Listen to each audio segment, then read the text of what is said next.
8:30 को आपका एक्सीडेंट होता है और 9 o'clock आप मेंस की एग्जाम देने जा सकते हैं। इंटरव्यू से पहले 1 महीने तक आप हॉस्पिटलाइज्ड है और उससे 1 वीक पहले आप दिल्ली जाके उसकी प्रिपरेशन कर सकते हैं। तो luck has to come with you, उसको आना पड़ेगा और आपको आईपीएस बनाना पड़ेगा। मैं एग्जाम के लिए निकला, मेंस मेरा था, सुबह जीएस3 का पेपर था। 8:30 को मेरा स्कूटी स्लिप हो गया, मेरा लिगामेंट इंजरी हो गया, लेफ्ट हैंड में इंजरी था, सीट से ब्लीडिंग हो रहा था। लेकिन मेरे पास 2 ऑप्शन थे। मैं खड़ा हुआ, मैंने देखा okay my right hand is safe and I decided I will go to the exam hall and write the exam. मेरे पास 2 ही ऑप्शन थे, या तो मैं वहां से उठ के रोने लगूं, यार मेरे साथ ही ऐसा क्यों हुआ, मेरा एक्सीडेंट हो गया, मेरा मेंस खराब हो गया और हॉस्पिटल जाओ, या दूसरा ऑप्शन था कि मैं देखूं कि मैं 3 घंटे और सरवाइव कर सकता हूं। हाँ कर सकता हूं। मैं मेंस के लिए एग्जाम हॉल में गया। ये जितने भी फोटोग्राफ्स लगे हैं, सर ने जैसे बताया कि जितने भी इंसान सक्सेसफुल हुए, अगर आप उसकी लाइफ स्टोरी देखेंगे तो कहीं ना कहीं एक मोमेंट आता है जहां पे वो इंसान की जो स्ट्रगल है वो पीक पे हो जाते हैं। वो इस मोमेंट पे आपको डिसाइड करना है कि आपको वहां से यू टर्न लेना है या आपको वहां से आगे निकलना है। इन सब लोगों ने डिसाइड किया कि उनको वहां से आगे निकलना है। एंड दैट इज द फंडा ऑफ लाइफ।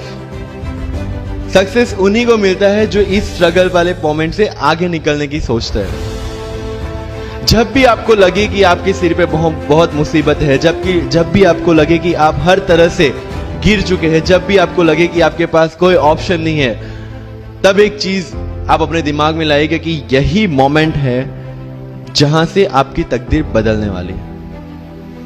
क्योंकि डायमंड जो होता है वो जितना ज्यादा घिसता है उतनी ज्यादा उसकी वैल्यू होती है। सोना जो होता है वो जितना ज्यादा तपता है उतनी उसकी वैल्यू होती है। अगर आप जिंदगी में तप रहे हैं, अगर आप जिंदगी में घिस रहे हैं, अगर आपको लग रहा है कि आप हर तरह से मुसीबतों में गिरे हुए हैं, तभी आपकी जो वैल्यू है वो बढ़ने वाली है। और यही मेरा एटीट्यूड रहा है। लोग बोलते हैं कि तुम्हारी फाइनेंशियल कंडीशन ठीक नहीं थी, पापा इलेक्ट्रिशियन थे, मम्मी हाउसवाइफ थी, डायमंड के कारखाने में काम करती थी, उसके बाद उन्होंने मैरिज में रोटियां बनाने का काम किया और उस तरह से मैं पढ़ा।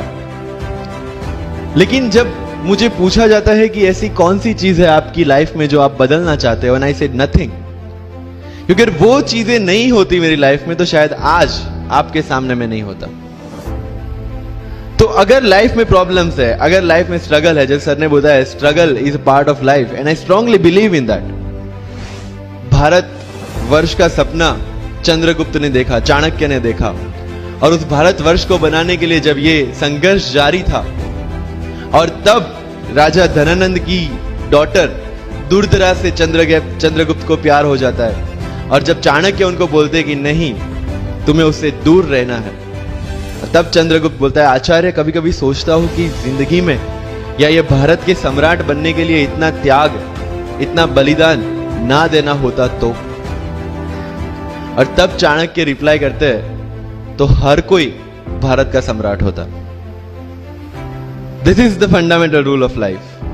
अगर आईएएस बनने के लिए, आईपीएस बनने के लिए सैक्रिफाइस करना नहीं पड़ेगा, अगर उसके लिए आपको त्याग नहीं करना पड़ेगा, तो आज पूरे इंडिया में हर घर में आपको आईएएस आईपीएस मिल जाएंगे। मुझे एग्जैक्ट डेट याद है, 23 मार्च को मेरा इंटरव्यू था। 20 फरवरी को मुझे हॉस्पिटल में एडमिट किया गया क्योंकि मुझे इन्फेक्शन हो गया था बॉडी में एंड बहुत हाई फीवर था, तो आईवी के अलावा कोई ऑप्शन नहीं था। 1 मार्च को ठीक होके मैंने सोचा चलो दिल्ली निकलते हैं। 2 मार्च को मैं दिल्ली पहुंचा।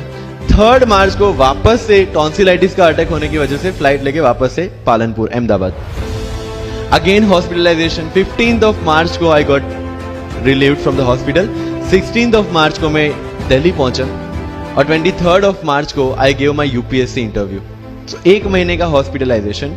उसके बाद जब दिमाग में ये था कि मेरे साथ जो लोग इंटरव्यू दे रहे हैं वो 1 महीने से प्रिपरेशन कर रहे हैं एंड 1 महीने से मैं हॉस्पिटल में था, again I thought this is the moment to prove yourself. I went to the interview और पूरे इंडिया में 2nd highest marks in interview.